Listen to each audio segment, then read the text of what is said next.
Hi అండి. అందరూ ఎలాగున్నారండి? ఈరోజు ఎండు చేపల కూర వండుతున్నానండి. ఈ చేప పేరు సావిడాయ అంటారండి. ఈ సావిడాయ చేపలో మామిడికాయ వేసి వండుతున్నానండి. ఇప్పుడు చేపలు శుభ్రం చేసుకుని ముక్కలు కట్ చేసుకుందామండి. 2 చేపలు తీసుకున్నానండి. ఈ 2 చేపల్లోకి 5 ఉల్లిపాయలు 5 పచ్చిమిరపకాయలు తీసుకున్నానండి. ఈ సైజు ముక్కలు కట్ చేసుకుంటే సరిపోతుందండి. ఎండు చేపలు కట్ చేసేసానండి. ఇప్పుడు ఉల్లిపాయలు పచ్చిమిరపకాయలు కట్ చేసుకుందామండి.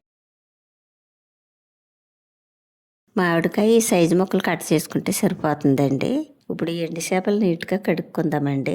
ఎండు చేపలు మామిడికాయ కర్రీలోకి అన్ని రెడీ చేసేసానండి. ఇప్పుడు వంట మొదలు పెట్టుకుందామండి. మూకుడు వీటెక్కిందండి. ఆయిల్ వేసుకుందామండి. 1 స్పూన్ పసుపు వేసుకుందామండి. ఇప్పుడు ఈ ఎండు చేపలని ఆయిల్లో వేగించుకుందామండి.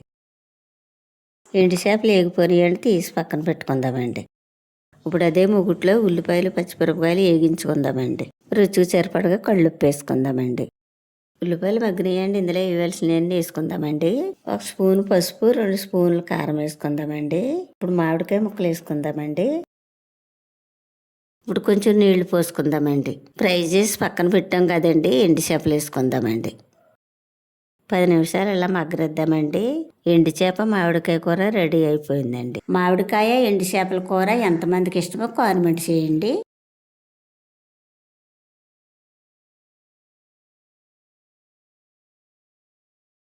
ఎండు చేప మామిడికాయ కూర చాలా బాగుందండి. చాలా రుచిగా ఉందండి. మా వీడియో నచ్చితే లైక్ చేయండి.